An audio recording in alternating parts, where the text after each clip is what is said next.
On a vu leur dimensionnement du motif. Bon, je vous montre au passage, pour tourner le motif, c'est le double-clic sur l'outil de rotation. Même principe, transformation de motif doit être coché, aperçu coché. Vous tournez si vous voulez.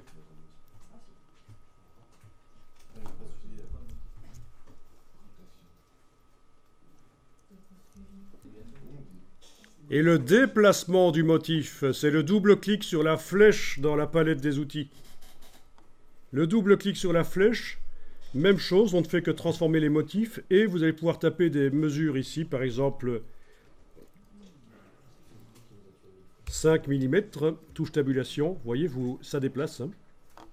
10, voilà, ou moins 10, etc. Donc ça, vous modifiez en vertical, en horizontal, la position du motif. Moi, c'est carrément le logo qui tourne.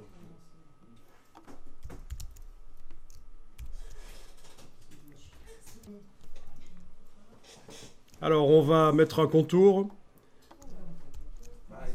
Donc ici, le contour, je choisis une couleur de contour et je vais modifier l'épaisseur.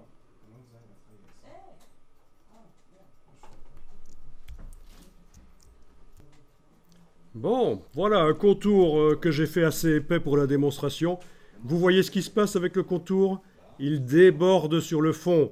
Il se met à cheval sur le contour du texte. Donc si je mets un contour de 8 points, il y a 4 points à l'extérieur du texte, 4 points à l'intérieur de la lettre. Donc il est à cheval sur le bord du texte, le contour. Si je clique sur le mot contour ici, je vois apparaître la palette contour.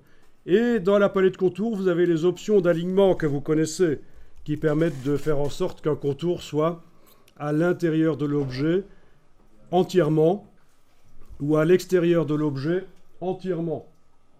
Mais, comme vous le constatez, il n'y a pas le choix ici, c'est pas enclenchable. Il ne peut être le contour que à cheval sur le bord de l'objet. Et ça, c'est assez mauvais en graphisme parce que ça vous modifie le dessin de la lettre. Vous avez le dessin de la lettre originale a été créé par le typographe. Il faut respecter ça. On évite de faire ce genre de choses. Un contour qui déborde et qui nous fait une lettre E ici, toute fine. C'est bizarre.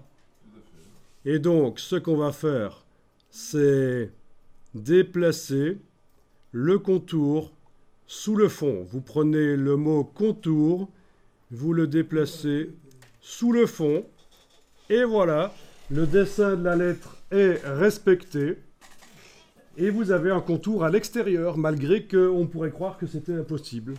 En fait, le contour passe aussi en dessous de la lettre maintenant. Un contour de 8 points déborde de 4 points en dessous de la lettre.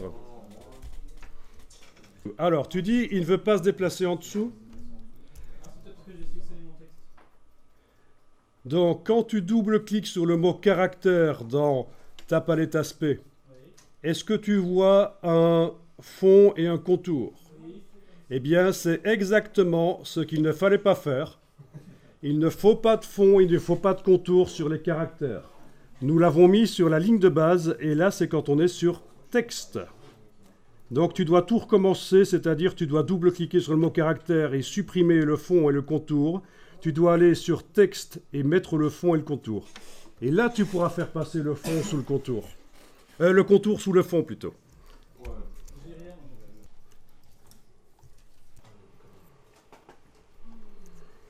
Donc, le contour, ben, je vais modifier son épaisseur. Ah oui, alors il y a un piège avec la palette aspect, c'est que si l'objet n'est pas sélectionné, par exemple ici, je clique avec la flèche noire à côté, eh bien, on peut modifier les choses dans la palette aspect, mais ça ne change rien.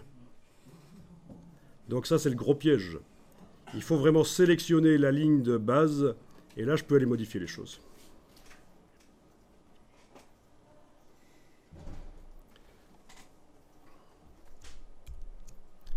Alors, on va mettre un deuxième fond. Menu de la palette aspect, ajouter un nouveau fond. Et ce deuxième fond va contenir un dégradé. Voilà. Donc, menu de la palette aspect, ajouter un nouveau fond et vous choisissez un dégradé. Là aussi, dans le bas de la palette à gauche, dans le bas de la palette nuancier à gauche, vous avez le mot dégradé avec des bibliothèques de dégradés.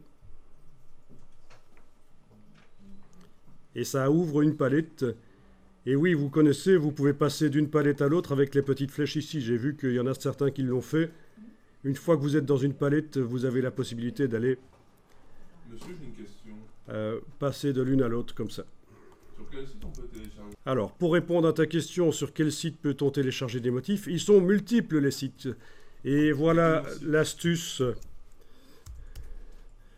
Il faut taper Download Illustrator Pattern. Illustrator Pattern, voilà. Et vous tombez sur plein de pages qui proposent des motifs à télécharger. 450 motifs ici. Faut cliquer dessus pour voir ce qui est proposé, par exemple. Mais la meilleure, par exemple, la meilleure de toutes, on est sûr d'avoir des virus parce que sur internet, il y a beaucoup de choses qu'on télécharge et pas on a une surprise après quand on fait partie. Voilà, donc voilà le genre de motif que ça propose. Vous voyez, c'est multiple, il y en a plein. Donc il faut penser à ne pas réinventer la roue. Le boulot du graphiste à notre époque, c'est d'aller vite et de faire quelque chose de qualité. Et parfois, ça passe par aller utiliser des choses qui sont à disposition. Il y en a plein, quoi. On peut dire qu'il y en a des dizaines de milliers disponibles. Ah ouais, c'est pas mal ça. Voilà, donc ça répond à ta question. Mais vraiment tous les styles, par exemple, là, je vois un truc, par exemple, pour la fête des morts mexicaine, je sais pas comment ça s'appelle. Super beau. Genre Desperados. Ouais, mais non, Cubistina, là. Ouais, la tête de mort, là, sur Ouais, la ouais. cheveux. Ouais, bah, j'arrive même pas à le nom. Je suis fatigué, c'est que Moi, je trouve que ce logo-là, moi,